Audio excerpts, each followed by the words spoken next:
আমাদের দৈনন্দিন জীবনে ঘটে যাওয়া কিছু ঘটনা থেকে আমি ৩টা প্রেক্ষাপট আলোচনা করব। একটু মনোযোগ দিয়ে শুনবেন প্লিজ। উচ্চ বেতনে চাকরি করা একটা ছেলে আরেকটা গরিব যুবককে প্রশ্ন করতেছে, আচ্ছা তুমি কোথায় চাকরি করো? ছেলেটা বলল যে আমি একটা কোম্পানিতে চাকরি করি। কত স্যালারি পাও? ধরেন ১০,০০০ টাকা। কী বলো, এই ১০,০০০ টাকা এই যুগে? এই ১০,০০০ টাকায় তোমার সংসার চলে? তুমি যে মেধাবী ছেলে ছিলা, তোমার যে মেধা, তোমার যে সার্টিফিকেটের জোর, তুমি তো চাইলেই একটা হ্যান্ডসাম স্যালারি চাকরি করতে পারো। যথারীতি ছেলেটার কথাটা কিন্তু মনে ধরলো। পরের দিন অফিসে গেল, গিয়ে বসের সাথে যথারীতি বেতন বাড়ানোর কথা বলল। বস তো বেতন বাড়াতে নারাজ। এক পর্যায়ে গিয়ে কথা কাটাকাটি হয়ে ছেলেটার চাকরি চলে গেল। এটা গেল প্রেক্ষাপট ১। এবার আমি প্রেক্ষাপট ২ আলোচনা করব। গ্রামে কিছু মহিলা থাকে যাদের কাজই হলো কি, নিজের চেয়ে অন্যকে বেশি সময় দেওয়া। তিনি অন্যকে নিয়ে ভাবে বেশি। এদের ভাবনাটা কেমন হতে পারে একটু শুনি। বলতেছে, এটা কি তোমার প্রথম সন্তান হলো এবার? বলে, জি আমার প্রথম সন্তান। আচ্ছা, এই উপলক্ষে তোমার স্বামী তোমাকে কি দিয়েছে? তো গ্রামের মেয়ে সে বলতেছে, কেন, সন্তান তো আমাদের দুজনেরই, আমাকে আবার কিছু দিতে হবে কেন? কি বল, তোমাকে কিছুই দিবে না? তুমি কি এবারই চাকরানি? তুমি একটা সন্তান কষ্ট করে 10 মাস 10 দিন পেটে ধরলা, এর বিনিময় হিসেবে তোমাকে 2-4 আনা হাত খরচাও দিবে না?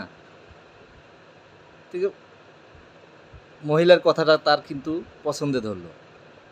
যথারীতি স্বামী সারাদিন অফিস শেষে ঘর্মক্লান্ত শরীর নিয়ে বাড়িতে ফিরল। বউ তো যথারীতি তার সাথে ঝগড়া শুরু করে দিল। ঝগড়ার এক পর্যায়ে এতটাই ক্ষেপে গেল এরা যে ডিভোর্স হয়ে গেল।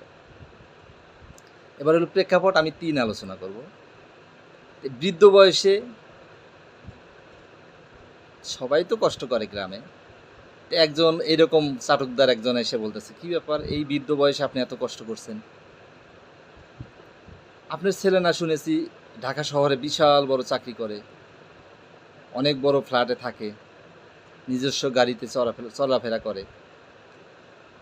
বৃদ্ধ লোক বলছে যে, হ্যাঁ ঠিক আছে, ও ভালো আছে, ও তো অনেক ভালো ছেলে, আমাদের খোঁজ খবর নেয়, ফোনে প্রতিদিন কথা হয়, আমাদের সকলের আবদার মিটিয়ে থাকে, বাড়িতে সমস্ত খরচ তো ওইতেই পাঠায়। বলে, শুধু খরচ পাঠাইলে দায়িত্ব শেষ? আপনি কি জানেন আপনাদের গ্রামে ফেলে রেখে সে ঢাকা শহরে কি করে?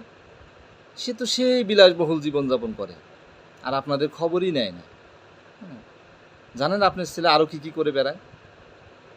আপনার কি মনে হয় সে অফিস আর বাসা এই করতে করতে দিন পার করে?